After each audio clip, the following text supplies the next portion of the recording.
Turn on. Good afternoon and welcome everyone to this meeting of the Cabinet of Portsmouth City Council. I'm Councillor Steve Pitt, the leader of the Council. I also had the portfolio brief for culture, leisure and economic development, and I will be chairing this meeting. But housekeeping before we start. If the continuous fire alarm sounds, it's not a drill. Please evacuate the room and the public gallery by the stairwells. Do not attempt to use the lifts, and please assemble at Queen Victoria's statue in Guildhall Square. In order to comply with the Guildhall Trust fire marshal regulations, anyone who signed in at the Guildhall reception desk should sign out when leaving the building at the end of today's meeting. Everyone speaking via a microphone will be recorded and broadcast on the website, including those making deputations. Members of the press and public are also permitted to record the meeting on the understanding it neither disrupts the meeting nor records those stating explicitly that they do not wish to be recorded. Please can everyone use the microphones and remember to switch them off when they have finished. If you don't, I will remind you. We have all read the reports, so officers, please just highlight any developments that have occurred since publication or key points for noting. I'm going to do introductions around the room, and we'll go back row and then down and zigzag through. And if we've missed anybody in the process, I'll come back to them. So I'm going to start on my left and welcome our new Chief Executive of Portsmouth City Council to the first Cabinet meeting that she's attended. Thank you. Natalie Brommer-Pearl, Chief Executive. Anna Martin, Democratic Services. Mike Sellers, Port Director, Portsmouth International Port. Mark Webb, Finance Manager, Portsmouth International Port. I'm Steve Watkins, I'm the Ports Technical Director. I'm Ellie Toyer, I'm the Ports Environment and Sustainability Coordinator. Richard Webb, Deputy Director of Finance. Lee Todd, Head of Marketing, Communications Engagement. Karolina Szczepaniak, Equality and Diversity Officer. Keely Mitchell, Head of Adolescents and Young Adults for PCC. Sam Bushby, Deputy Director of Children and Families. Emma Davis, Atkins Reales, Consultant Advisor on Tipner West. Gavin Hall, Savills Planning, Consultant Advisor on Tipner West.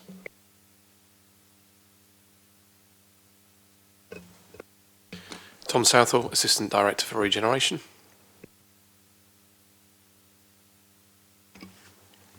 Daniel Williams, Public Health Principal. James Daly, Cultural Development and Projects Officer. Christina Downey, Principal Strategy Advisor for Climate Change. Councillor Hugh Mason, Cabinet Member for Planning Policy and City Development. Yeah, I'm Councillor Lee Hunt. I'm the Cabinet Member for Resources. I'm also the Ward Councillor for, one of the Ward Councillors for Nelson Ward, which covers Tamshaw, Tipner, Buckland and North End. And good luck to the British men's gymnastics team who are going in the World Final tonight. Thank you, Lee. Councillor Ian Holder, Cabinet Member for Safety in the Community. Matthew Williamson, Cabinet Member for Community Wellbeing, Health and Care. Darren Sanders, Cabinet Member for Housing and Tackling Homelessness. Kimberly Barrett, Cabinet Member for Climate Change and Greening the City. Helen Dickerson, Deputy Monitoring Officer. Thank you, Helen, and welcome Josh in the news today, who's with us covering the meeting. Okay, without further ado, are there any declarations of interest? No. Okay, we have apologies from Councillor Susie Horton, who is attending to family business, and we wish her well. Councillor Gerald Vernon-Jackson, who's on leave. City Solicitor Peter Balfe, who, as we've heard, is being deputised for by Helen today. And our Director of Finance, Chris Ward, but Richard Webb is here to represent him. So item 3, record of previous decision meeting on the 5th of September. Members, have we read the minutes of the meeting, and is anyone willing to propose? Yeah, agreed. And proposed and agreed. Okay, seconded? On behalf of all of us. Okay, proposed Councillor Hunt, seconded by Councillor Mason. Anyone against? No. Okay, duly noted. Thank you very much. Item 4 on the agenda today, which is the very exciting Sea Power, Shore Power ZEVI funding announcement and report. And I believe, Mike, you're going to lead on this. Well, you'll be pleased to know I'm not going to say a great deal, actually, only to say that we are very excited about this. I'm going to let Ellie, who joined us just over a year ago, just talk through some of the main highlights of Sea Change, because she led this project and to its successful conclusion. So over to you, Ellie. Thank you. So for those who are not aware, so Sea Change is a project that we've been successfully awarded £19.8 million of funding for, and this was a grant funded by the Department of Transport called ZEVI, which is Zero Emissions Vessel and Infrastructure. And in this grant, they were looking for projects around clean maritime. And fortunately for us, one of those strands was shore power, which, for those who don't know, is a vessel coming into a port and being able to plug into an electrical supply. Because usually when a ship is alongside, it will continue to run its auxiliary engines, producing emissions and, having those negative impacts on air quality. Earlier in the year, we were able to secure a 15 MVA grid upgrade from the national grid, and we have a customer, Brittany Ferries, who is bringing 2 new hybrid electric LNG vessels to us. And what that means is that they will be able to come from a port in Spain or in France on LNG fuel and switch to battery propulsion when they come into Portsmouth Harbour. And because of this project, we will have the energy and the technology on site to be able to plug those vessels in, recharge those batteries, provide that hotelling load, and allow that vessel to then again leave Portsmouth Harbour on a battery load as opposed to running its engines. Now, we are partnering up with quite a few different organisations across the city, Portsmouth University, Brittany Ferries, and a few others as well. And there's lots of technology that falls under this project, which is really, really exciting. But I know I have a limited time today, so I won't go into it in too much detail. But just some key aspects that we're going to be looking at are tracking our air quality. We are going to have a battery that complements the system, and we're going to be able to do something that we believe is a UK first, which is why we are such a flagship project within ZEVI. Because we were able to secure that volume of power, we will be able to offer simultaneous charging of vessels across different berths in our port that require different voltage and different frequency and different connection requirements. That's not something that's been done in UK ports, and I believe that's what made our project so strong. So we've got 18 months, very, very busy 18 months coming up with all of our team to be able to put that infrastructure in place, and then we will have a 3-year demonstrator period where we will continually provide updates to the Department of Transport and the wider maritime industry and really start setting the standard for what shore power or a complicated shore power system like we have will look like in the UK. And that's our project Sea Change. I don't know if, Mike, you want to add anything on? Anyone else from the team want to add anything? Richard, any finance comments on this? No, they're all set out in the paper. Okay, so just to recap, if you'll recall, we allocated £3 million in the capital programme back in February to enable us to get power to the gate, and then the team have picked up that opportunity and run with it. And I'm going to do something we don't always do at cabinet meetings, and perhaps we should do it more often. I'm going to ask everyone to join me in a round of applause.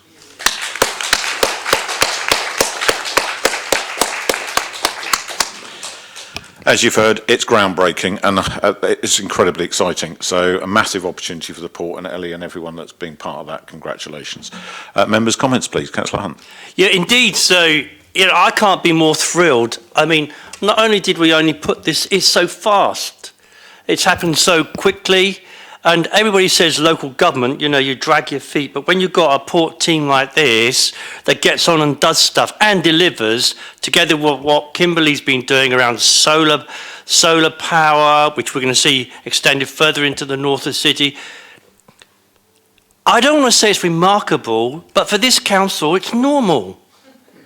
It's just normal. We get on and we do things. We say we're going to do something, we get on and we do it. This, we only put the £3 million in. Gerald and yourself worked very hard to make sure we got the grid involved. Everybody went, and now the university involved. New jobs are going to come, high-skilled jobs are going to come. We work in partnership with Brittany Ferries. We work in partnership with so many people. And that's something that you were talking about in Canada recently. And Councillor Susie Horton went to New York to talk about as well how we do things in partnership in this city. It's absolutely critical, vital to keep moving Portsmouth forward, which is what we are doing. I could wax lyrical about this all day, but of course, the other reason I'm so delighted is that those smells from the port won't be drifting across Stamshire and Tipner and parts of Charles Dickens anymore. But the port is so important for the economy of the city, for the jobs, for a whole raft of reasons which are described in this report. So many firsts that are going to happen. Paving the way, as you say, Leader, and Portsmouth will be setting the standard and leading the way again. So yes, delighted, and thanks to everybody involved, and also for our leadership in more power to Portsmouth's elbow, really. Thank you, Lee. Kimberly?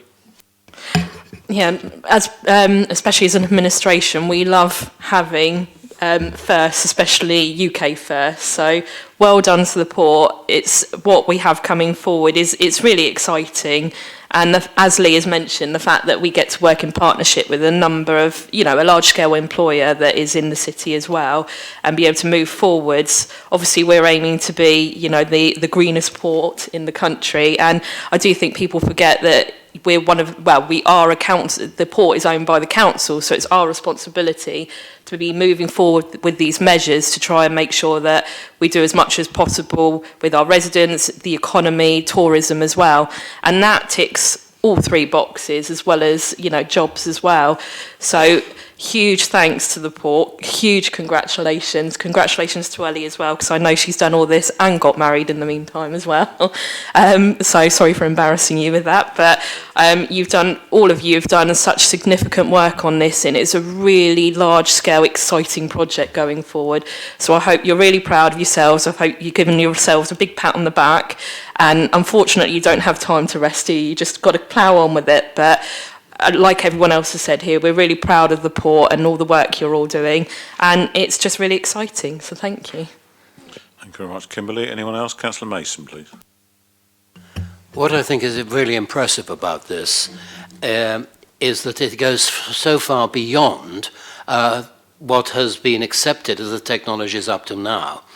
The smart energy system which is being introduced, the digital twin, so the ships on the French side can actually be mirrored in their energy usage here.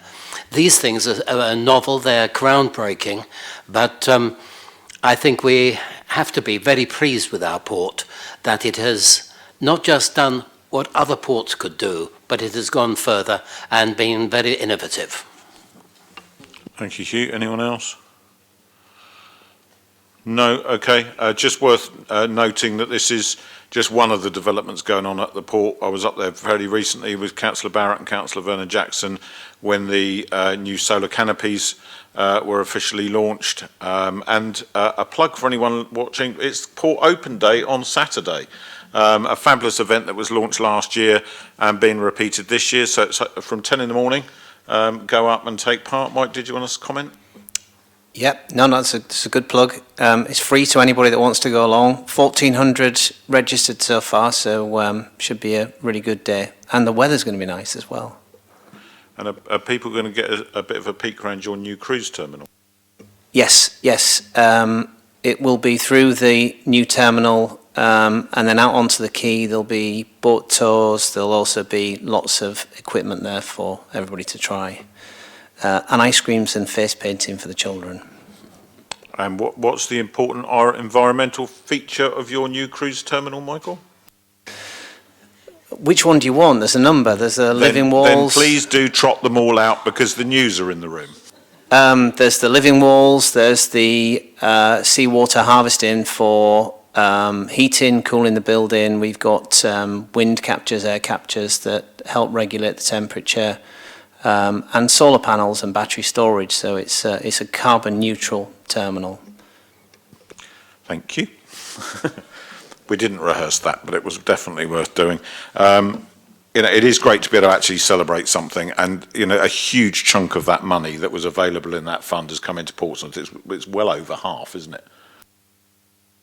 Oh yeah, there's match funding. We still need 4.6 million, but there's 19.8 million, and I think just over 18.5 million that's going to Portsmouth. But a big chunk of the overall fund that was available from government. Ellie, Oh, what yes. number was it, please?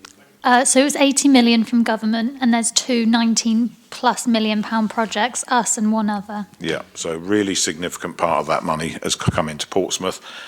Great to see that investment happening, but it's down to the work and expertise of the team there. So thank you very much. I think we've rung that one out, to be honest, but I don't mind doing that on something that's that significant. So thank you all for coming along today and for all the work, and I'll see you at the Port Open Day. Thank you very much. Okay, thank you, members. We are moving on to, did we have an approval on that one, by the way? Yes, so noted and approved. Yes, happy?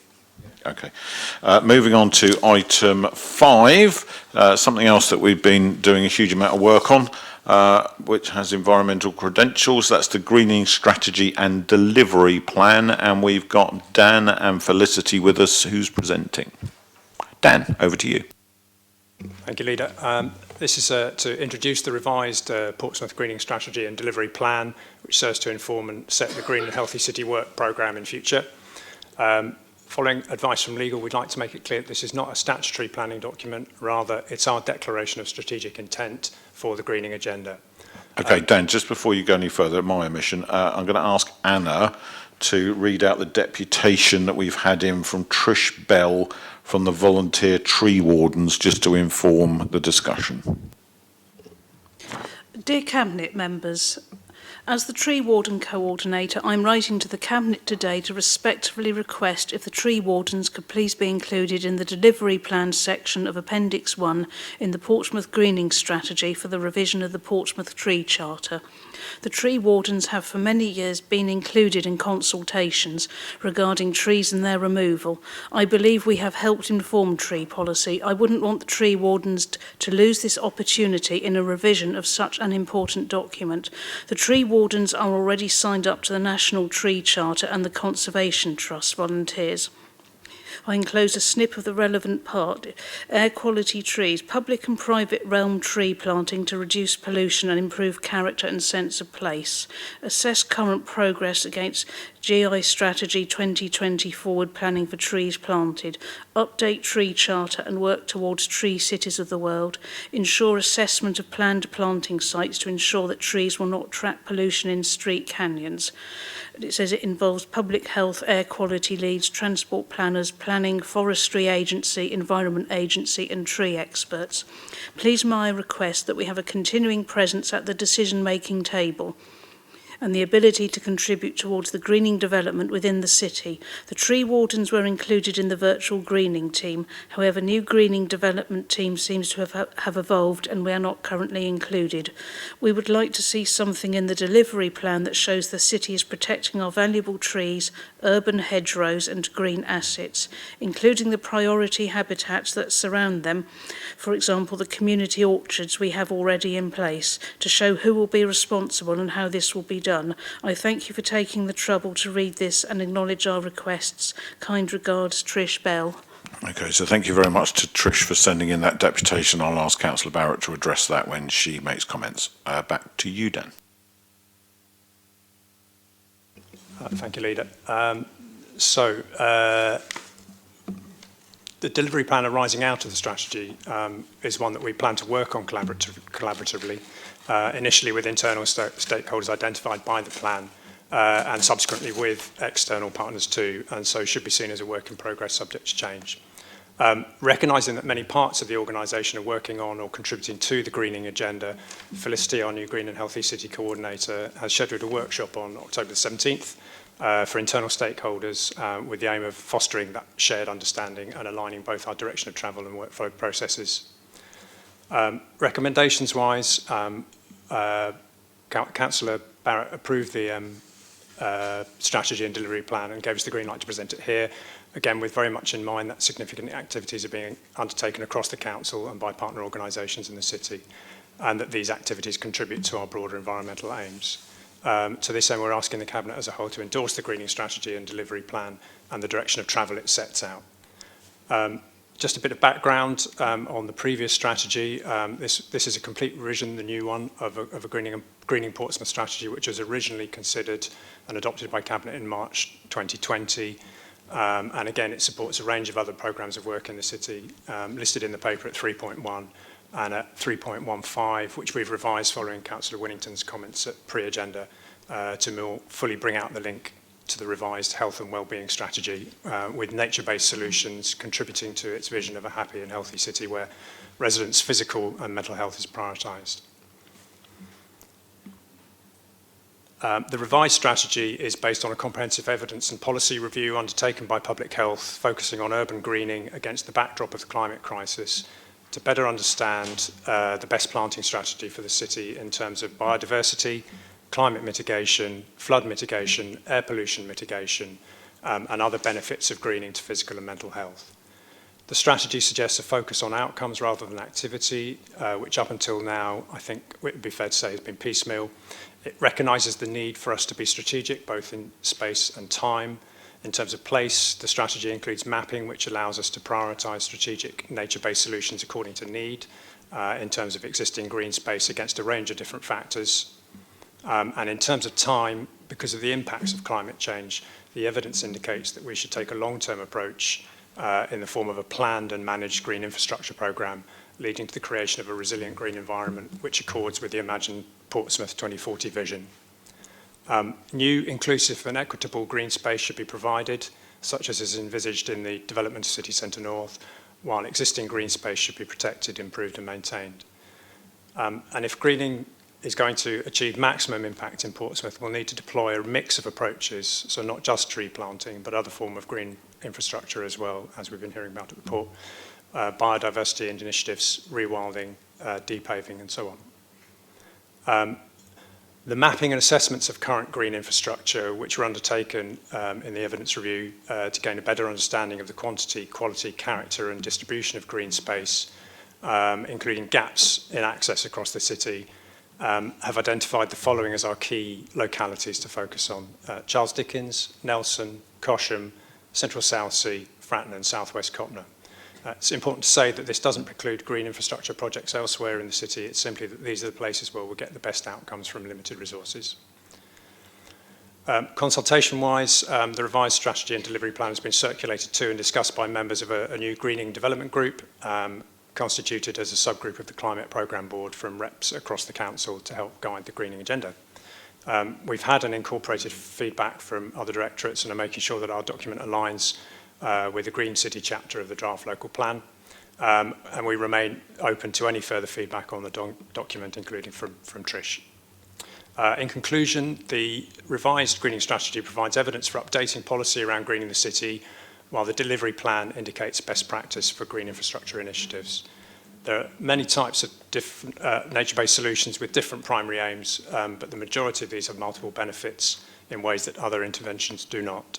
The co-benefits of greening projects are substantial, especially for our most vulnerable communities, mitigating the effects of climate change on human health, for mental and physical health more generally, to create social capital and to promote the economy through job creation and through making Portsmouth a more attractive city to live in or visit. It also contributes to the goal of becoming carbon neutral by 2030. Felicity and I will be happy to answer any questions you may have. Thank you, Dan. Councillor Barrett. Yeah, thank you very much, Dan, for talking to this report. I know a lot of work's gone into it, and luckily with this kind of report and the documents here, it means that we can, as things change, because we know, especially with central government, things change all the time, that we've got this document that we can add to, that we can modify, So I think this kind of document is really important. I really encourage anybody who's got an interest in this to have a look through it, because substantial work has gone into it, not just from Dan and Felicity, but it's one of those things where it goes cross-directorate. So we haven't worked in a silo here. We have worked across, and we've had a meeting today and a discussion about it. And this, you know, this touched on not just sort of climate issues, it's touched on planning, community safety, housing, culture and leisure. So, you know, there has been real feedback from multiple different parts of the council, and there will continue to be, especially as Felicity is holding this workshop in a couple of weeks' time, which I really look forward to hearing the results of. But we do have to be strategic about this, which is why I really like this document. Also, by identifying certain areas where we need to do the most amount of work, and it'll be the best place to do so, is vital. As Dan said, it doesn't mean, even though we've set these different areas out, it doesn't mean we won't just be doing planting and things there. We will look elsewhere, but this will be where the real benefits are as well. So I just really wanted to thank you guys for doing this. It's and sorry, just to mention, I know it's been mentioned anyway, but we're always happy to work with people to get feedback on documents like this. There's even a part in the strategy that talks about local consultation. So I'm sure if Trish wants to make any comments, or anyone from any of the tree wardens or any community groups. I've spoken to Friends of the Earth as well about the document to make them aware, and a couple of other people who are into sort of green aspects of things. So I have said, you know, if you've got any feedback, do come back to us. You know, we're always happy to chat and listen, and if we can change anything or add anything to it, then we'll always look into it. So Trish, we're more than welcome any sort of comments at all.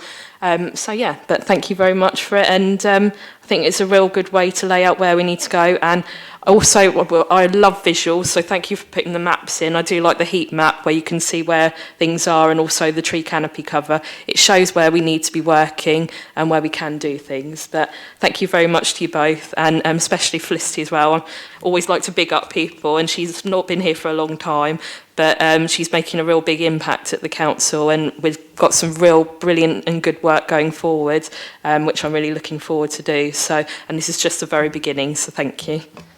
I second that. Councillor Hunt and then Councillor Winnington. Yeah, I got there just before you met. Yeah, again, we declared a climate emergency in 2019, and we're getting on with it. Like I said just now, we do stuff here. We just don't sit around and pass plans and put them up on the shelf. We do stuff here. And you've only got to look at page 2 on the report under the city's carbon data action plan at 3.9. And it just I'm just teasing a couple of things out from within the report, which shows that emissions have reduced by 525,150 tonnes CO2. Lee, you're on the next item on the agenda. Sorry, I beg your pardon, I've gone way ahead. The two are inextricably intertwined, but you have jumped You're forward. Dead right. You're dead right. So I will say it now then, because we'll come to that report in a moment. You carry on. So it's reduced by 4. Like I said, I'm always looking into the future. And but we'll see that all these things taken together, they go hand in glove. You know, we're reducing carbon emissions since 2012 by 41%. And going back to the future with what we're doing at the shore-to-ship power, it's only going to improve that still further. And to hear Nelson Ward being mentioned in the introduction again is good, because the air quality for residents across Stamshore, Tipner, North End, Buckland, and all ports north, as it were, is going to be even better. Yes, I'm very excited by this report, so, and the next one that's coming up. Councillor Willington, please. Follow that. I'm not sure I can follow that. Very rare.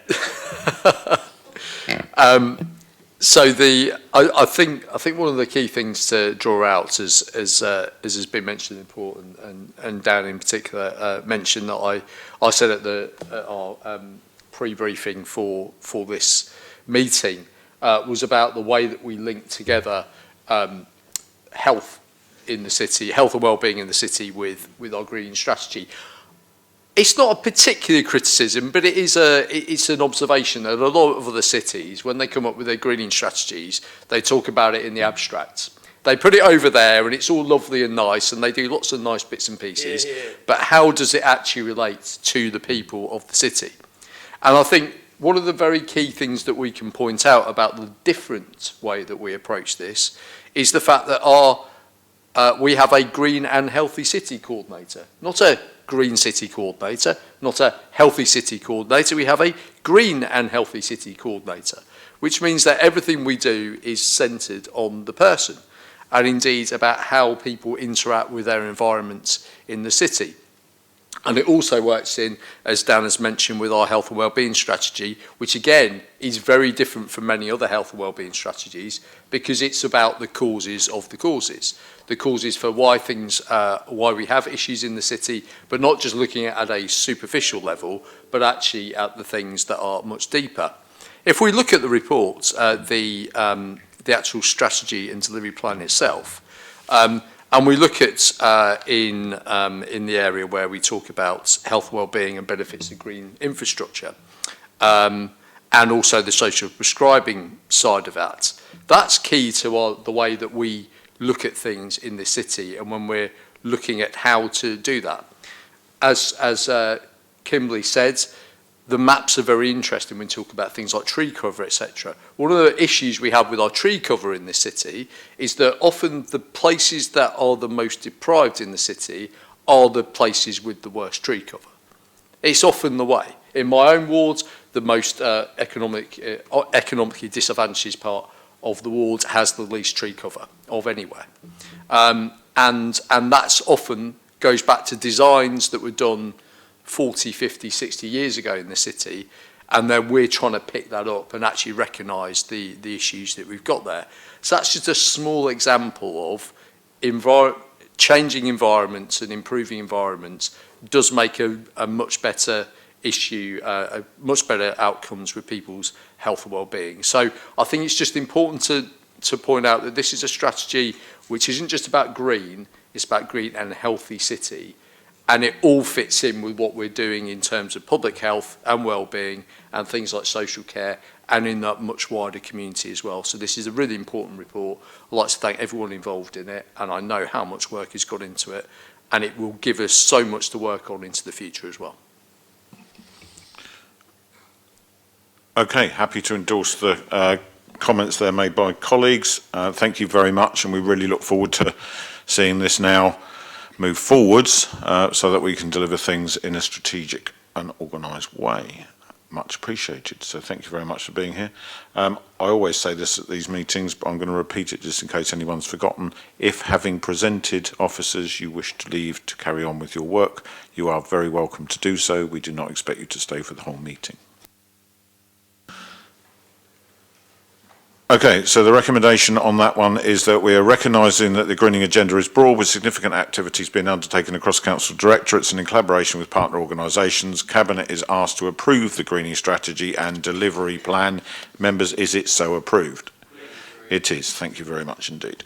So we now move on to item 6, and Christina, you will be well aware that Councillor Hunt is chomping at the bit to hear this item. In fact, he already discussed it with us.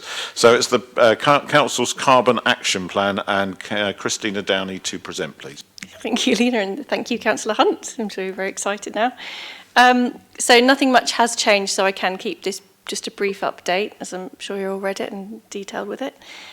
So today I am bringing the report to Cabinet that details the context and a bit of the contents of the 2 carbon action plans, which are both appended to this report.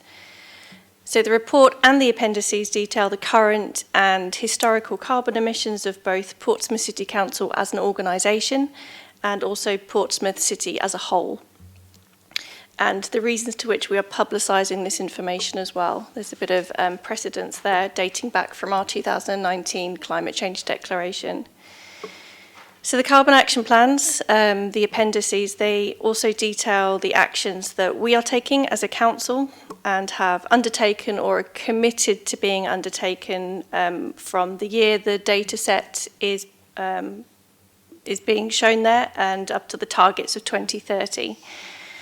So the actions contained up until the end of last year, which was about December 2020, are contained in these action plans, and therefore are not a complete outlook of everything we are doing, because lots has happened since then, and because our response is constantly being changing according to what opportunities arise, what funding is available for us to apply for.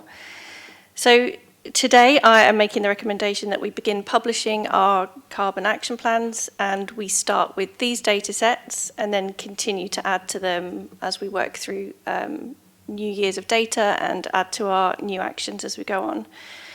My final point is that I just want to assure you, if you're reading these, that although the content of these action plans is near enough agreed, we will be designing them in a better way so they are more accessible. So these aren't the final outlook of them, they're just as they are. And that's all. Thank you. Thanks, Christina. Councillor Barrett? Yes, thank you once again to Christina for pulling this all together. I know it's taken some time, and once again, cross-collaboration across a number of departments in the council to try and gain a huge amount of information to pull these reports together. Obviously, you've got two there. You've got one for the council and you've got one for the city. Obviously, it's much more, well, not much more easier, but it is slightly easier, I suppose, to do that one than the citywide one, because you're trying to get lots of data from all different outsets there, so that can be more difficult. Obviously, I think if people look through it, you can see that we have made an impact, especially with our Scope 1 and 2 emissions going forward. If you look back just over 10 years ago, we were right up quite high, way above 20,000 tonnes, way above 20,000. But now when you look at it, we've had a 55% decrease, and we've saved, over 11,500 tonnes of carbon. So we are getting there, but that doesn't mean that we're going to stop. We're not like the government where we're saying we're doing a good enough job and we're just going to cruise on by. We're not doing that at all, because we know that we have a duty of care towards our residents.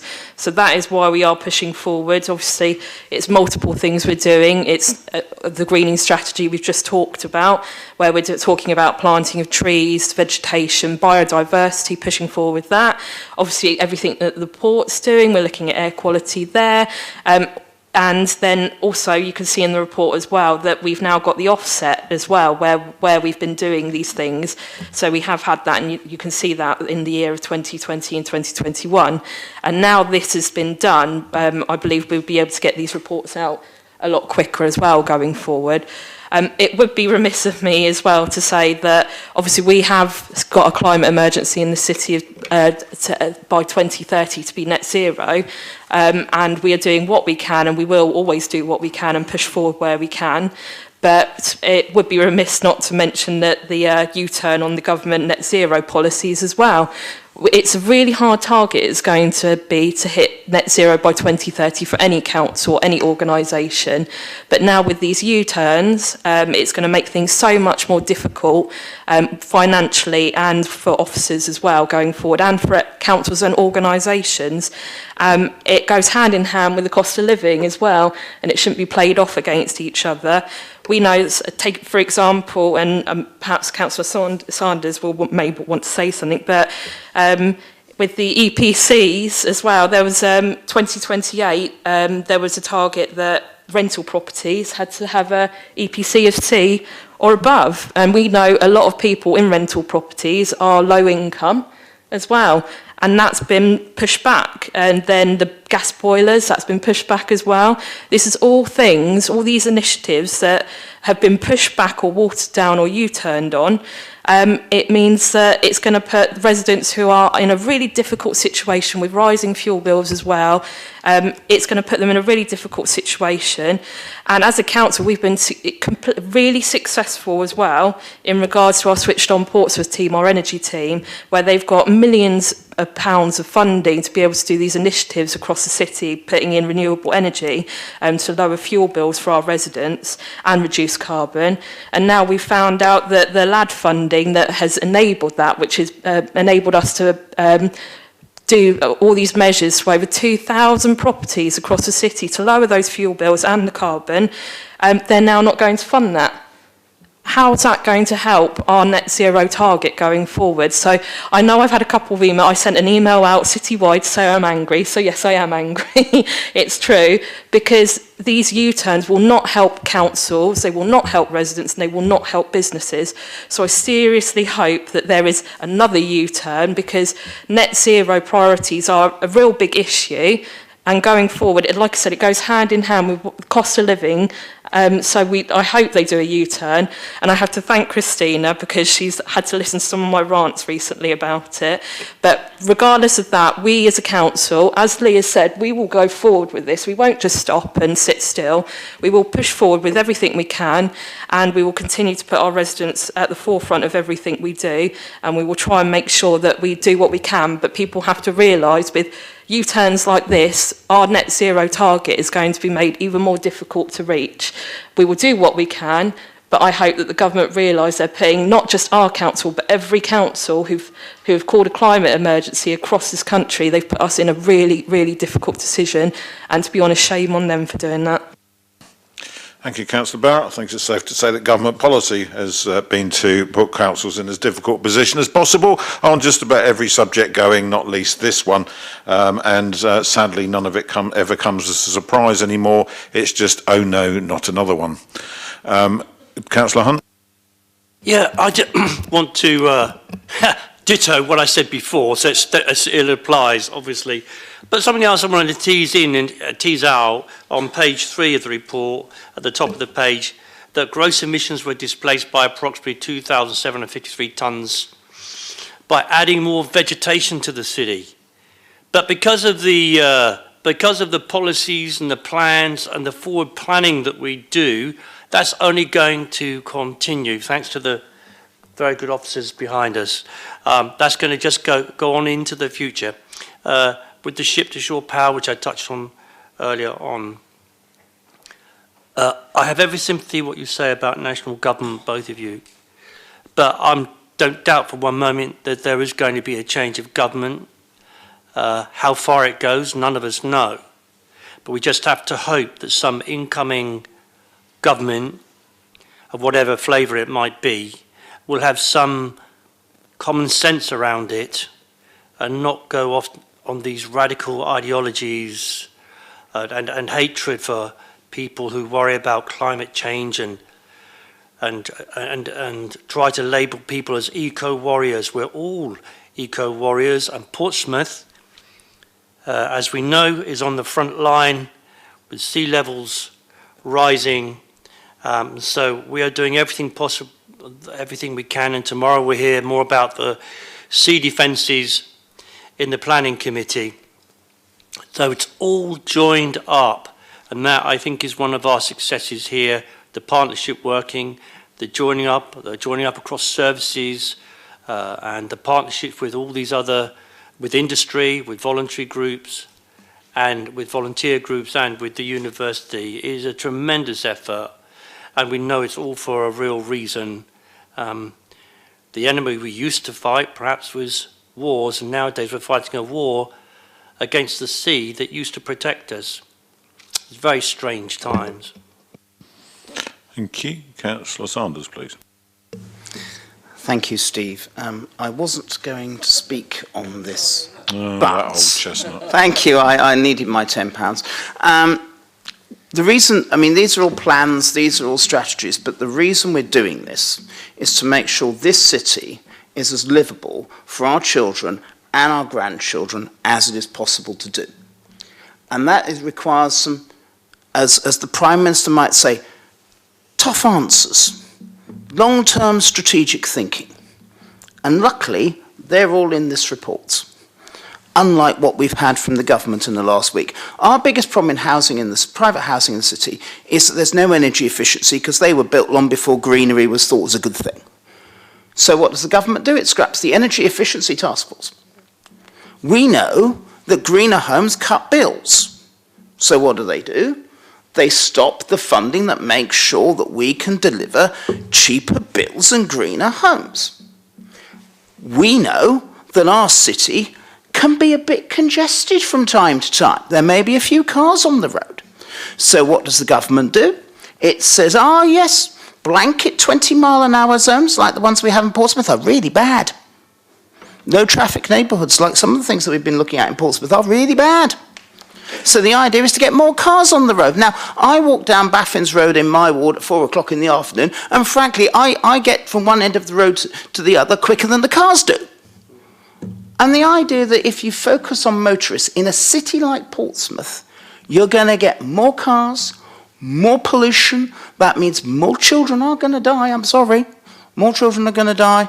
And also our economy grinds to a halt because nobody can move. So, I mean, the sort of stuff, I mean, Kimberly may be angry, but she's very polite. This boneheaded approach is really stopping us from achieving what we want to achieve, which is to tackle the climate emergency by 2030. We do not want to backslide, unlike other politicians in the city, to 2035. Thank you. We are keen to deliver it by 2030, but it is making our lives a tad harder. But even worse than us, it's making the possibility of our children and our grandchildren living healthily in a city like this less palatable. And that, to me, is not anger, but sadness. Thank you, Steve. Thank you, Dan. Any more members? Okay, thank you very much. We've all made our feelings on this matter very clear, but we are also grateful to Christina for pulling this together. And as we say, we will carry on regardless, Mr. Sunak. Thank you very much. So, reports approved. Thank you very much. Item 7 today is the Youth Justice Plan. So that's over to Keely and Sam. Afternoon. Yeah, good afternoon. I'm here to seek the Cabinet approval for the Youth Justice Strategic Plan for 2023. Hopefully you've all seen the report, and I'd just like to highlight a couple of points for you. Some of the good points that have gone on for our service, that we were inspected by HMI probation and were graded good, and that was a really good achievement for us. We were really proud. Through positive restructure process, we have also modernised the service, which now sits under the Adolescent and Young Adult Service, and in doing so has developed an increasing working partnership across the wider children's services, policing colleagues and our partners, which is really positive. As part of that, we have changed our name to Youth Justice Service to reduce stigma and labelling, which you will see will be reflected in the body of the report. So we've moved away from youth offending and the referral to that. Just to kind of highlight that we have 5 key priorities within this plan. We have reducing first-time entrants. As you will notice, that is quite high for Portsmouth, but what we are doing is really focusing down on that to see how we can improve. We have a good understanding of what's going on in our local area, and we're working hard with that, as we are with reducing offending and reducing use of custody. Sorry, too many teeth. The other areas that are key priorities are supporting priority groups and supporting best practice and service development, which we're really keen to do, and we're already on a good path in achieving that. I don't know if there's anything else that you wanted to highlight. There's nothing, other changes in the report, they still stand as when you read it. Okay, thank you very much. It's an important piece of work, and it's going to sound like we're government bashing today, but on this one I'm going to. Early intervention work to divert young people away from negative connections and activities is absolutely essential if we're going to turn around youth behaviours in this country and give them positive futures. I always use the same analogy, and apologies for those who've heard me use it many, many times, and that is when the sink's overflowing, buying extra buckets is not the solution, it's turning down the tap. So in order for a youth justice plan to be effective, it means that places like Portsmouth that didn't scrap all of their youth services during the austerity period and have protected them, especially on the estates through the HRA, so that we have those adventure playgrounds, and the work that we're doing with the Youth Investment Fund to try and make sure that we balance that across our city is going to make a positive difference. We need to do more. We should be able to do more. I met the Shadow Secretary of State up at the LJ conference, and I stressed, stop measuring everything. We know that if you put resource into early intervention work, it will produce positive outcomes. You can't say how many people would have ended up in the youth justice system had it not been for spending this money, because you can't prove a negative. But the fact of the matter is we know it works, we need more of it, and my plea to any incoming government is to start putting the money where it matters and not at the acute end of things where all you are doing is trying to stop the ship that's already sinking from going down even faster. That's where we need to be. It's important that we've got a youth justice plan where we work proactively to try and manage but also reduce the number of young people going through that system. Incidentally, I had lunch on Sunday with the city's recorder, who is obviously very important in terms of justice for the city as a whole, and we discussed this issue. And he was absolutely aligned with me, and we're going to be meeting up to discuss some of those issues with him in due course with Councillor Horton. So thank you very much for bringing this today. It's a really important piece of what the council does, and it's important that we update it regularly and stay on top of it. Councillor Winnington. Thank you, Stephen, and thank you for the report. I think this is just linking in again with that partnership approach that we take in the city. But most importantly, I completely agree with what Steve has just said. We have a real issue with central government when it comes to measuring outcomes, including ones you can't actually measure. You measure negatives. How can you possibly measure something that doesn't happen? And this is something that we have not just in this area, which of course Councillor Horton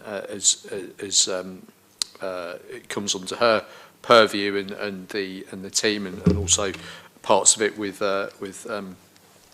within his community safety team. But it also permeates across the things that are connected to this, inexorably connected to this, which is around education, which is around well-being and health, and so often we are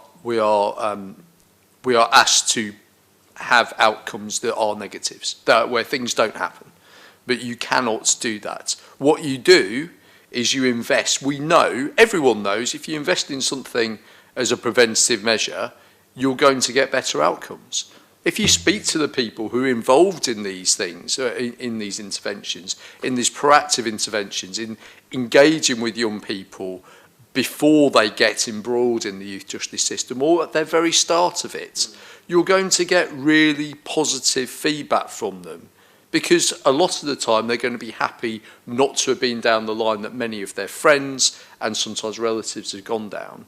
And they're going to be doing things that are going to make them happy, and they're going to enjoy things, and they're going to have good lives. So it's something you have to look at in a very holistic way. And Steve is quite right. If the government doesn't change the way they do things, you are going to end up spending more money when things are acute. You're going to spend more money on incarcerating young people, or maybe you incarcerate them when they become adults. You're going to spend more money on people who have serious mental and physical health issues because of what has happened to them in the things. And we've, there's this big thing about knife crime, etc. Around the country. There was a video I saw recently of a lad, must be in his early teens, with a machete somewhere in north of England, and that's just a way of, well, that's your time to intervene. But what are they probably going to do? If they find them, they'll arrest them, and they'll just go with the outcome, which is, you've got one less knife on the street. So it's all about looking at it in that way, rather than getting to the point whereby things get acute and then you have to spend a huge amount more. And you're going to have communities that are where people are not happy, people haven't got lives they want to lead, and you're also entrenching inequalities, because often that's where they're coming from. So I back this, the Portsmouth Youth Justice Strategic Plan, and I completely back anything that we do, and we will continue doing it across this administration, in saying to government, this one and the next, you have to fund preventative measures. whether it be this area, whether it be other areas we deal with as well. And we've just been talking about things like carbon reduction, and we've been talking about things like green and healthy cities. That also matters as well. If you leave everything and you don't do anything, you are going to end up with worse outcomes, which government is going to cost you and everyone else more. Thank you, Matt. Councillor Hunt. Yeah, you all know, most of it is, I believe in the power of sport and community. And Matt reminds me of just how much that we do here in partnership.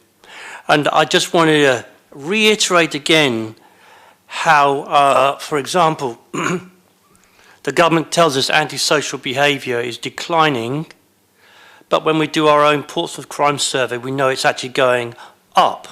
So sometimes statistics, lies and damn statistics and all that sort of thing don't mean very much.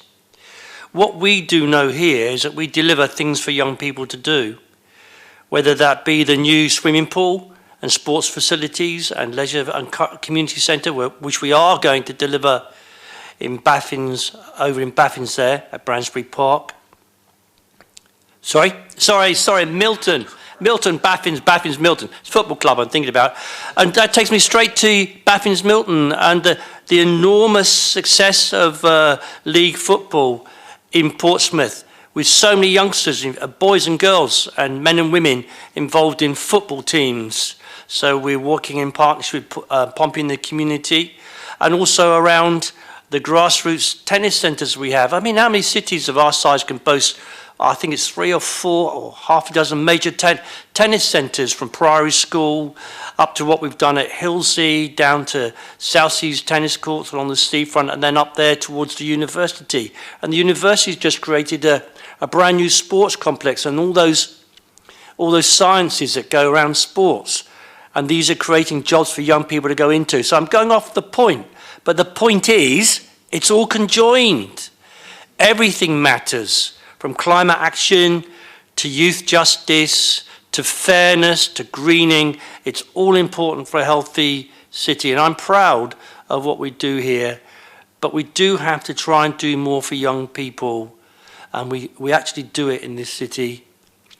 And for example, we directed the £500,000 from British Aerospace to Stanshaw and Tipner Play Park to deliver a new youth community centre there.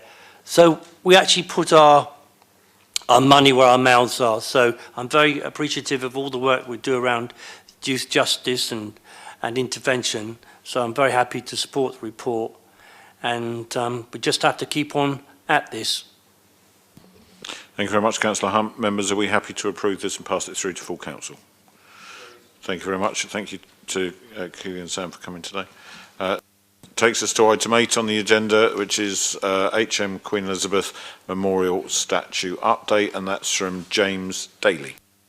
Thank you, Leader. Members, just a few key points to summarise. As the report was being finalised, Central Government and the Royal Family announced the formation of a National Memorial Committee chaired by Lord Janvrin, and as well as planning for a national memorial, it's also expected that that committee will work on a National Legacy Programme, which it's quite possible will include guidance for local authorities who wish to mark the Queen's reign.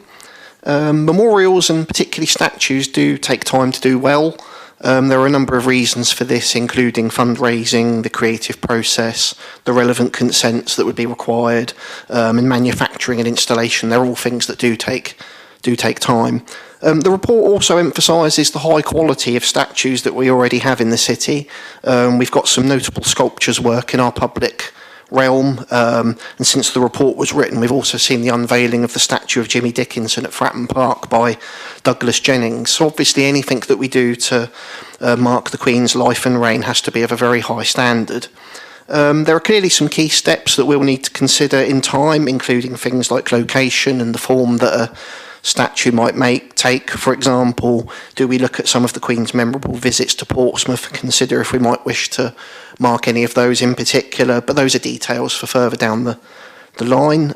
So while very limited progress can be made until a national policy is outlined, it is suggested that we do make contact with the National Committee to update them on our considerations. Understood. Thank you, James. And this is very much a holding position, but it was important that we report back on the notice of motion full council to say where we're at with it. It would be entirely inappropriate for us to presume what the outcome of the commission is going to be. Our intentions are established, and it will be in due course that we take these things forward. Members, any comments on that? No. In that case, thank you very much, James. Report's noted. Okay, item 9 on the agenda is the draft Equalities, Diversity and Inclusion Strategy. Lee, I believe you're presenting. Hi, yeah.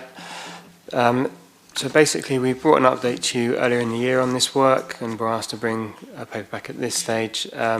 We've set out in the report here how the strategy has been developed based on best practice from the LGA, the work we've done internally and externally to sort of set priorities, work out where we are at the moment. Off the back of that, we've got the draft strategy now, which is set out in the appendix, and we're looking to take it out to wider public consultation before it's finalised, so that people's got the opportunity to give feedback and their voices could be heard in it. If you're happy for us to proceed with that. Thank you very much, Lee. Really important piece of work, and vital that we do this and get as much feedback as we possibly can to see if people think we're getting it right or not. There are many communities in the city that we need to be reaching out to, reaching into, to make sure that their voices are heard as part of this process. Members, any comments from you, Councillor? Yeah, very quickly. I mean, the world is a very different place when I was younger. You know, when I was in my 20s, if you went towards a pub, you know, or a other place where LGBT plus people met, you dived in the pub and your heart was beating that you wouldn't be seen going in there, for crying out loud. And nowadays we celebrate this diversity across the spectrum of everything. So it's really important, particularly at this time, as you notice on the social media particularly, attacks on people who are in any way different, whether they be gay, transgender, or whatever, just anything different. They seem to be coming in for more and more, they seem to be becoming more and more under attack. So I think it's really important that we now steel our resolve to make sure that we don't regress and that we continue to move forward so that everybody can live their lives the way that they choose to live them. And that's a freedom that we enjoy in this country and so many other places people actually get executed for. They really do. So I'm very pleased to accept reports like this that help to keep that change on the move. Thank you. And important to recognise that whilst we have a statutory duty around this to make sure that we are complying with the law, this needs to go much further, and that's why we need to be consulting with our communities and all our stakeholders. Lee, you've referenced a couple of things there, and I think it's true to say that a lot of the progress that has been made since you and I were much younger is under threat from those who are prepared to stay silent when voices of hatred are raised in this country, and that's something that we need to be proactive in standing out against and using the full force of Portsmouth City Council and its entire cohort of both councillors and officers to champion against such behaviours across our communities and make sure that we are truly representative of those who live and work in our city. So thank you very much. Any other comments, members? No. In that case, the report is noted and the strategy can go out to consultation. Sorry, who were you pointed to, Natasha? Hugh, were you signalling me? Sorry. I was just signalling, saying that to back up something you've said about this city, the ethnic group other than white British, 22%, almost a quarter of the people are other than white British, and yet this is a very peaceful city. And that was noted by the Nigerian community on Sunday when you and I Chairman, were at the flag raising for Nigeria's National Day. People are here, they remember where they came from, they're proud of where they came from, but they fit into this city and they are accepted within this city. This is one of the great strengths of this city. Hear, Hugh. Thank you. So, happy to go out to consultation? Yeah, okay. Thank you very much. Okay, item 10 today is there are two items on here related to Tipner West. The first relates to the updating of the principles that we're sending through to full council.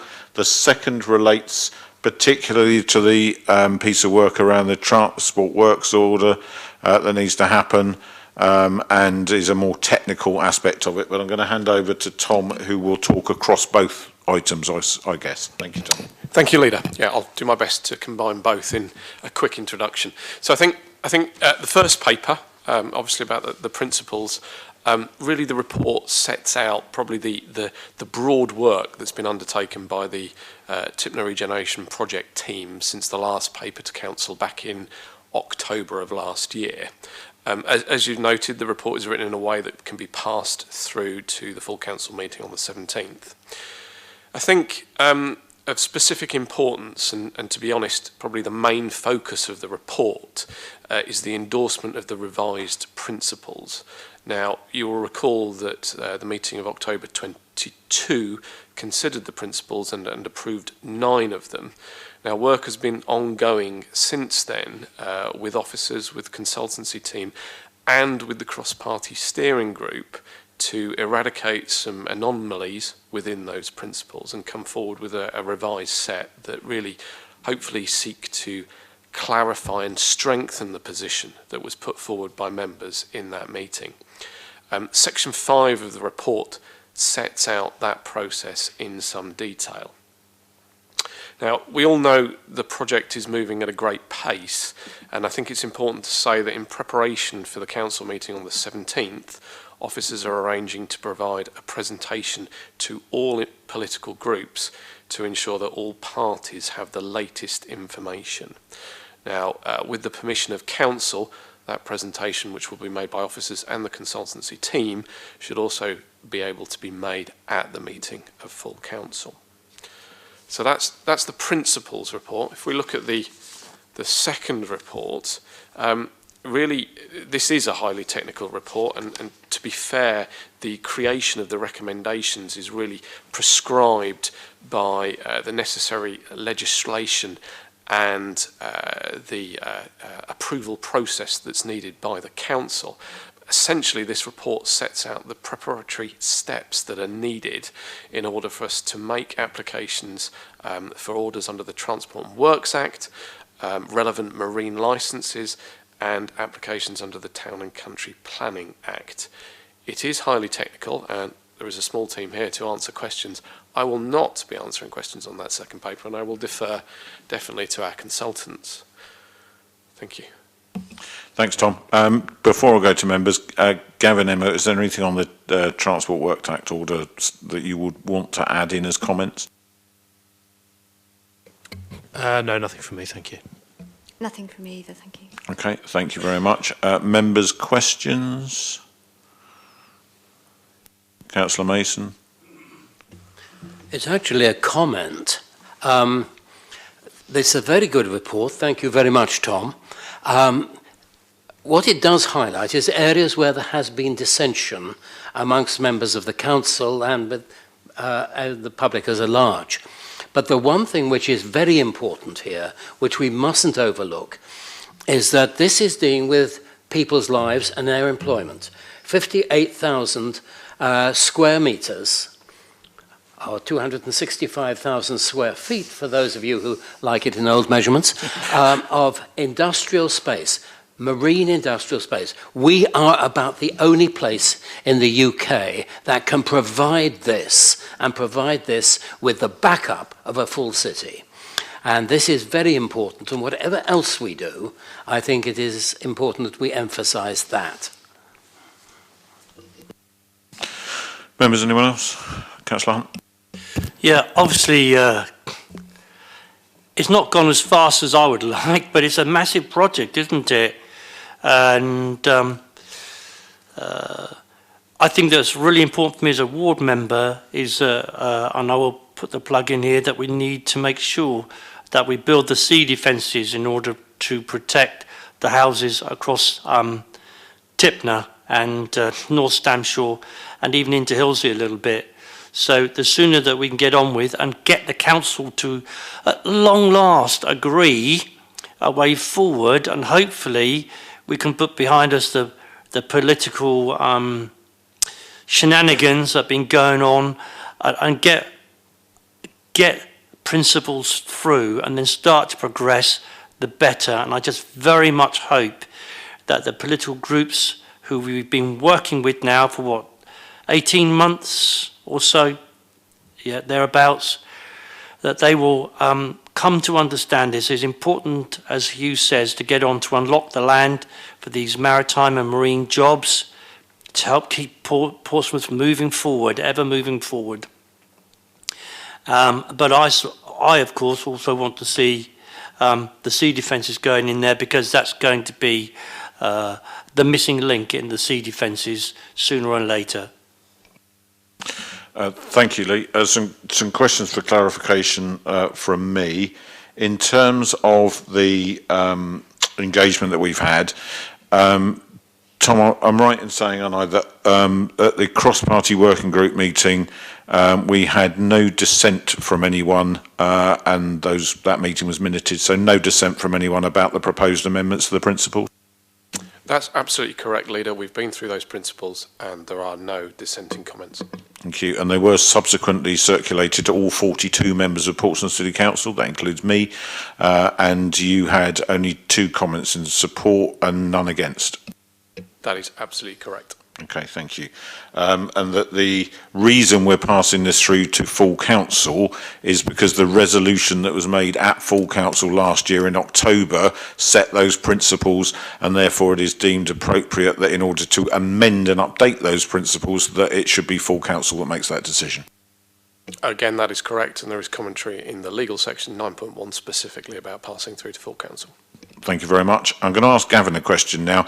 Gavin, one of the changes that's happened here in between the principles that were set last October and where we are now is that we now have an overarching principle before us, which will be passed through to full council for approval, which is related to the habitats regulations assessment that will be an intrinsic part of taking this forward. Could you just explain why that's necessary? Of course. Excuse me. So in order to undertake the consenting process, the final option that is chosen needs to be tested through the Habitats Regulations Assessment, which is statutory requirement for any project or plan that could have a significant impact to a special protection area or any other part of what was formerly European designations, now part of the National Site Network.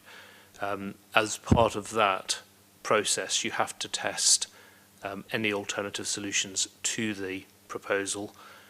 Any alternative solutions obviously have to meet and deliver the same overarching objective. And so unless we have an overarching objective of what we are trying to achieve, then it is impossible to work out what the alternatives would be that could alternatively provide those that overriding objective. So the overriding objective is there in order to set the aim of the scheme to test whether there are any alternatives that could be less damaging to the special protection area. The principles are there more as a guidance in how that scheme should be delivered as such. Hopefully that answers your question. Yes, it does. Thank you very much.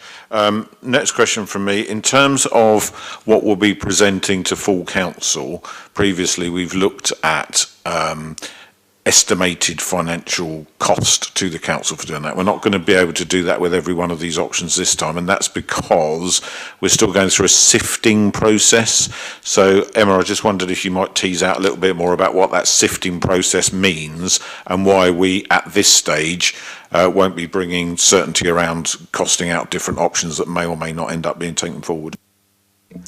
Yes, that's correct, Leader. So we're currently going through looking at, we have some base options and we have some variants on those.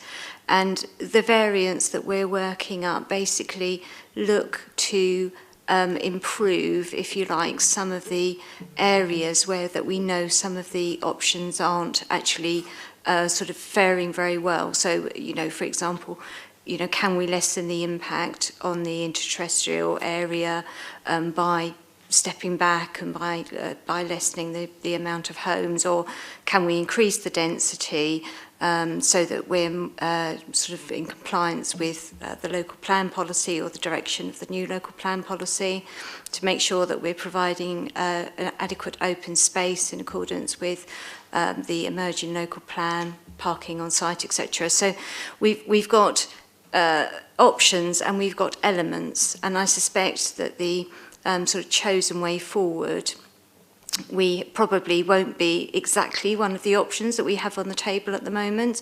It will be a variant of one of the options that we have on the table. So to put figures forward would be rather premature at this stage. And so what we're asking sort of our team to do is to assess all of the options and to grade those so that we understand the direction of travel, and then come forward with an option which takes the best of all the bits, if you like, and that is also hopefully the most financially viable as well, or as close as we can to that, and obviously offsetting the minimum amount of any harm that we're doing to the environment. So, thank you, Tom. Just in terms of the timelines, and obviously Gavin and Emma have referred to bits that are sort of on that we're going to still need to address on this journey. Some people might say, well, why aren't you getting to that point of certainty before you're bringing this forward? Why are you bringing it forward while there are still those options floating around and you haven't got certainty? And I think it's important that people understand that this is aligned to the critical path for the local plan. Could you just explain that, please? Yeah, of course. There's a couple of things there, I think, Leader, in fairness. The process that has just been described by Emma and Gavin clearly is an iterative process, and there are a number of options that have to go through there. But you're absolutely right. The local plan is coming forward at the same time. Appendix D sets out our best guess in terms of how the two intertwine.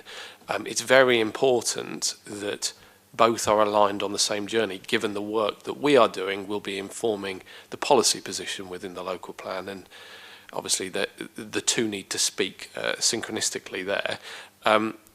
The local plan timeframe as well, as we're all aware, is reasonably tight, and failure to meet the programme that's set out currently that the LPA are working to will incur additional costs to the authority.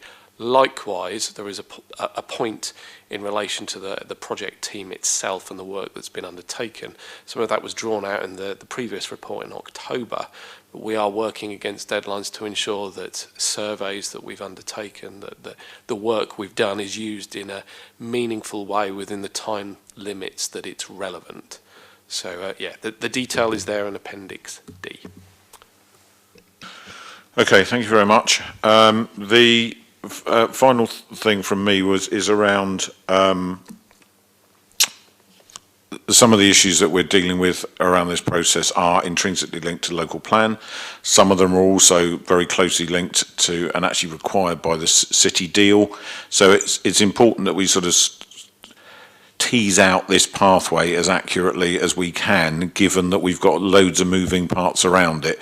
So we're actually, sometimes people say, is the council open and transparent? I think this is literally the definition of open and transparent, because we're going through the process in the most public way possible so that everybody is actually cited on what's happening, because then there should be no misunderstandings or lack of transparency in that process. It's really important that we do that. But just one final point to make. We don't, in the timetable, come back with a final decision point at full council for the final recommended master plan. I just wanted to make sure that we stress that that's not because we won't, it's because we may not need to, because at the moment we don't know what the final master plan looks like, and it might be that there's a sudden outbreaking of spontaneous enthusiasm for where we end up, and if that's the case, then it would be daft to have delayed laid what is already a very tight critical path for that. However, if it appears that there is challenge around it, we do still have that opportunity to come back to full council for endorsement, don't we? Thank you, Leader. Yes, you do. And without giving too much of a spoiler, I think it's fair to say that the presentation that we will be making to the groups will reduce the 6 options that are seen there in the appendix of the report. Yeah. I mean, we won't quite get down to 1 by the 17th, but we will be less than 6. So thank you very much, members. Any other questions today for the team? Matthew.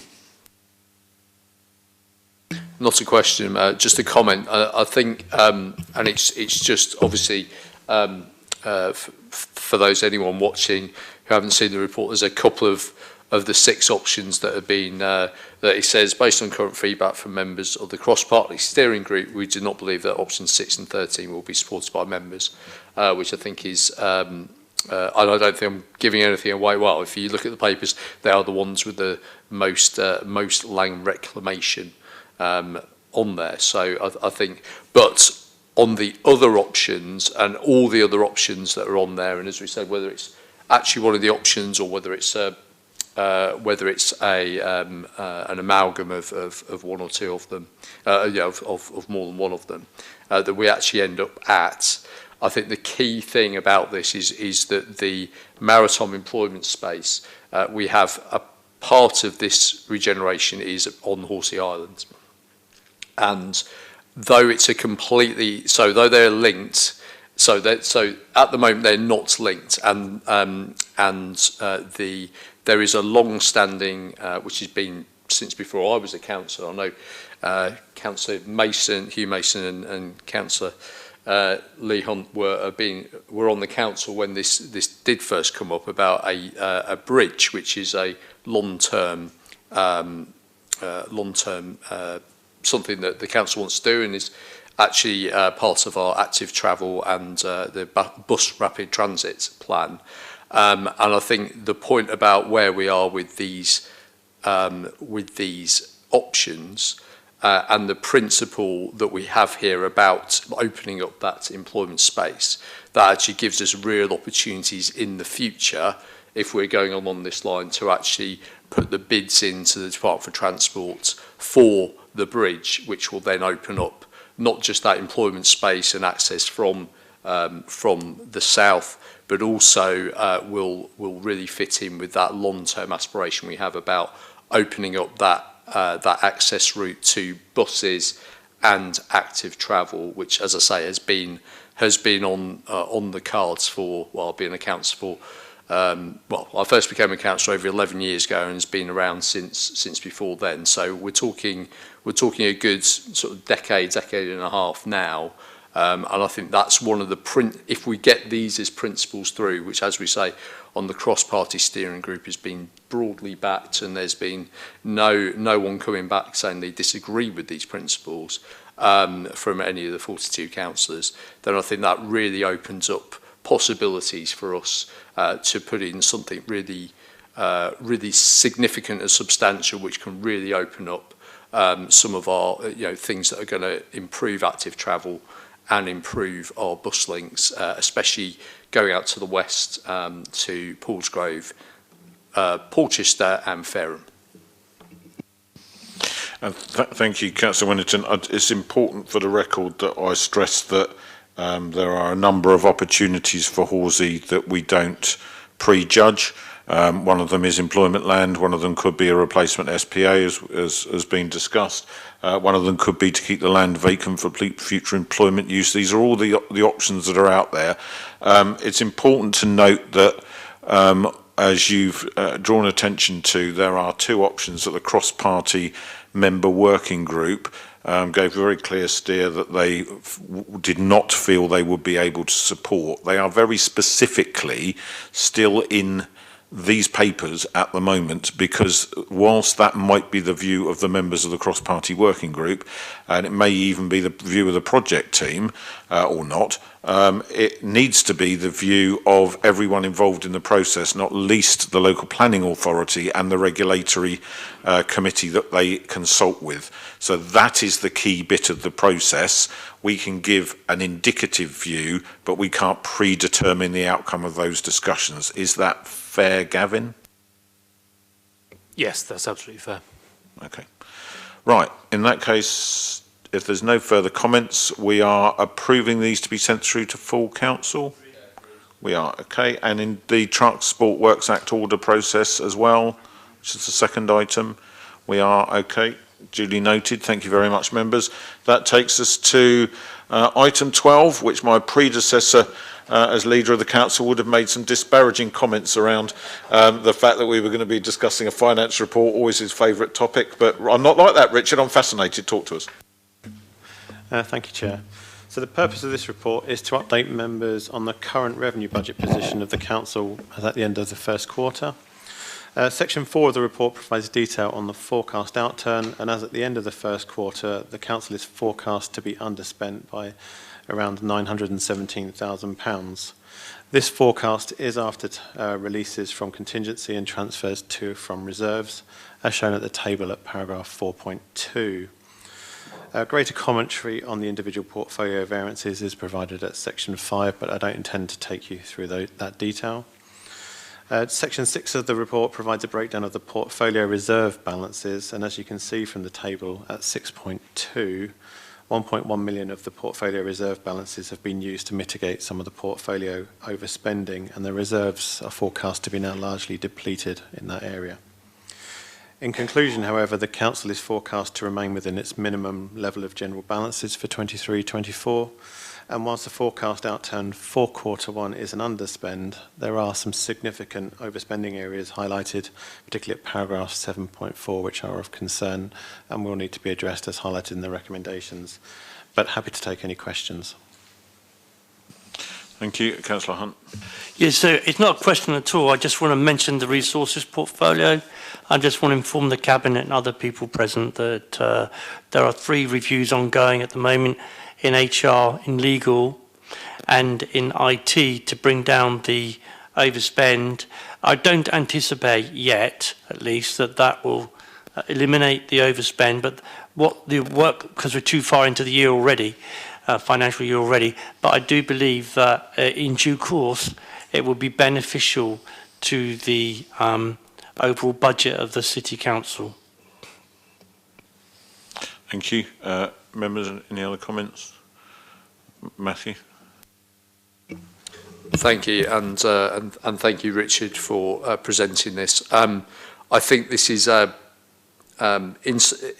this is good news for the city, but it comes in the context of bad news for local governments, and we are extraordinarily fortunate to be where we are with this projected outturn at the moment. Speaking to colleagues, especially in health and social care around the country, their councils are not in a similar place to where we are, and they are having to make swinging cuts across the board. The fact that we're not doing that is because of the way, and I'm not going to have us take entire credit just for this administration, but we are talking about good financial management going back 40 years on this council, and even further taking decisions which have enabled us to have the asset base to keep things. So things like the fact that we own our own ports. That was decisions made by our colleagues against recommendations back in the 70s, which was at the time to get rid of our ports, but we didn't, and that has absolutely had dividends. We own our own council housing, which again our colleagues back in the 90s didn't sell off, didn't bulk transfer, they kept it there, and we've also held on to assets like our land in Havant Borough, that we've actually made use of in developing and bringing income into the city. But it's a real difficult situation when you're talking to other councils who the administrations have not done anything wrong. They have not done things themselves that have been things. they are often, their predecessors maybe 20, 30 years ago made some poor decisions or decisions that were probably the right thing at the time. But they're now struggling. And again, central government is letting this happen. And you just have to look at last month there was a BBC, sorry, it was in August, there was a BBC thing about the black hole in council finances. You could look up every council in the country, every upper tier council, and you could see the money that they are either going to have to both save this year and the deficit they're going to be in by 25, 26. And it's absolutely terrifying. And when we're working with, we talk about partnership a lot here. We're not just talking about partnerships in the city, it's about partnerships with our neighbours, in our case, Hampshire, Isle of Wight, Southampton, and elsewhere. And it is really, really bad. So I'd like to thank everyone on the council that has taken such a level-headed view over 40 years where we are. I'd particularly like to thank our finance colleagues and all the officers involved at this council that have kept us on an even keel to be where they are. But it's the old thing about this is eternal vigilance. We cannot rest on our laurels. We still have a government, and again, I would ask the next government, whoever they are, to actually give us proper financial settlements that are going to enable us to deliver for the people, because we never know what's around the corner. Costs are going up all over the place, whether it be building costs, whether it be costs for social care, adults and children's, whether it be other costs as well for fuel, etc., etc. This is going up and up and up. If we're in a position whereby we're okay, then everyone else is in a really bad state, and that is not sustainable. So our outturn now is good, but it wouldn't take much for things to go pear-shaped, even for this city, even as well managed as we are. But I would thank everyone involved for what they're doing. But I would say to anyone watching this now, we cannot rest on our laurels, and just like other places, something could go wrong at some point, and we could be in that same situation, because it doesn't take much. But as long as the government is sleeping at the wheel when it comes to local government finance, we could be there when we have all those responsibilities as well. Responsibilities the government gives us, we have to deliver for this city and for its people, but they don't fund it properly. No, Leader. Okay. Yeah, I know it's been a long meeting really and worthwhile, but I would just remind us we might not have been in this position if we had gone ahead with Victory Energy, for example.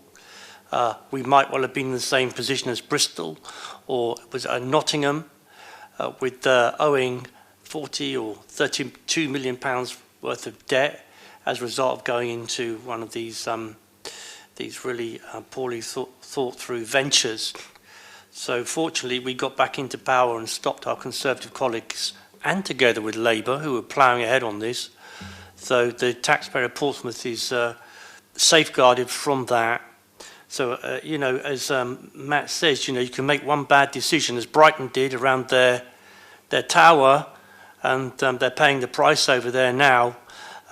Fortunately, we got it right here. But again, that's because of despite, all the things that go on in council, the argy-bargy, when it comes to it, we are a collegiate council. Nobody has overall control, not for a very long time. And I think this is beneficial in the same way that the elections every year are beneficial. They keep everybody on their toes. They keep the finance under very close scrutiny. Everybody's challenging one another all of the time. And I believe that this is beneficial for the taxpayers of council taxpayers of Portsmouth. Absolutely, Lee. Anyone else? Okay. Members' comments, all very true. Important that we keep a watching brief on these things. I know from being at LGA conference this year and talking to other councillors from around the country, ironically, actually surprised that we're not one of those councils that's saying that we might have to file a 114 notice this year, which is effectively a declaration of bankruptcy.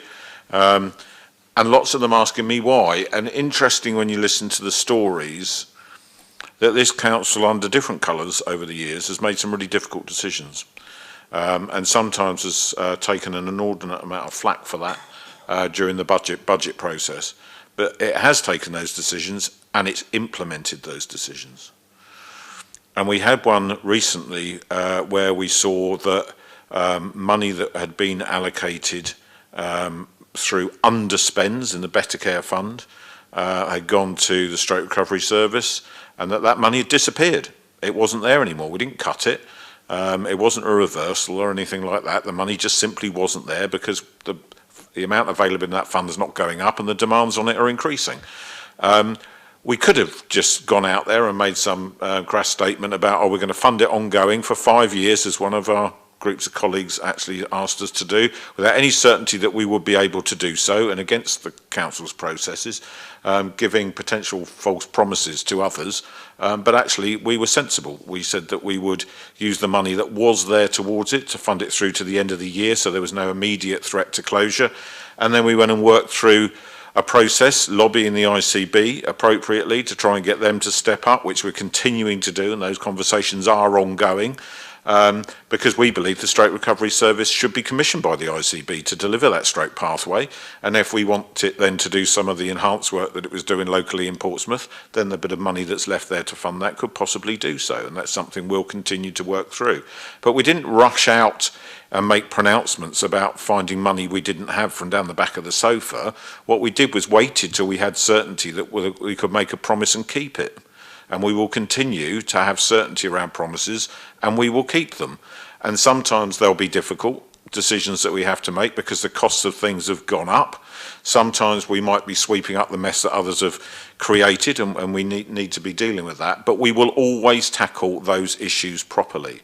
I found other councils around the country that had made pledges in their budget to make savings and didn't make the savings because when it came to actually making them, it was too tough. So what did they do? They went to their general reserves and their contingencies, and they put off making those tough choices. And that's why so many councils now are facing 114 notices, because there's no money left in the jam jar to go and smooth things over when we fit a cost of living crisis straight off the back of a pandemic, having had a decade of virtual stagnant growth. So it's really important that as much as we all 42 members of the council wish that we had money to splash around doing lots of things that the public would love us to do, that we keep a firm grip on the finances, we fund those services that are vital for local residents, and what we don't do is breach our own fiscal rules. So it's really important and pleasing that we're in this position, but we must be ever vigilant. So thank you very much indeed for coming along today, Richard. And members, if there's no further questions, I believe that's the end of the meeting. Is it not? What have I missed? Oh, I thought you'd done them both together, Richard. Sorry. Wishful thinking. Go on then, Treasury Management Report. Thank you, Chair. No threats, please, Councillor Hunt, no threats. I will keep this short for you. The purpose of this report is to inform members of the Council's treasury management activities in 22-23, so last year, and of the position as at the 31st of March 23. During the last financial year, the Council operated within its approved limits of its treasury management strategy. It undertook no new borrowing during the financial year, and the Council ended the year with a gross debt of 747 million and gross investments of 404 million, giving rise to a net debt position of 343 million. The overall net treasury costs were 356,000 below budget due to the higher anticipated investment returns during that year. So I'm happy to take any questions. Sorry, due to higher what investment returns did you say? Yeah, higher investment returns. Yes, higher investment returns. Okay. Councillor Mason. On page 6 of your report, there's a very interesting graph showing the rise over the past 16 months in bank rate and in SONIA. Will this have an effect upon the pattern of our investments? So during So this is looking back at last year. The investment returns that we're seeing this year are slightly higher because of the higher investment returns that are out there in the market. But as I say, as the market changes, those investment returns will fluctuate. So we are monitoring it very carefully. So it might have a change or it might not, depending on what happens next, yes? So when we have surplus cash, we do invest that carefully in line with the treasury management strategy. And at the time we place those investments, and we usually, as you can see from the paper, the majority of our investments are less than 12 months. As those come up for renewal, we are seeing some of our new investments receiving higher returns than the ones we had previously that have ended because of the higher interest rates that are in the market at the moment. Yeah, happy with that, Hugh. Okay, thanks. In my defence, the reason I skipped the item is it's not attached to my document back. Somebody's missed me out when we got to that one. Thank you very much, Richard. Members, no other comments? No. Okay, noted, and end of meeting. Thank you.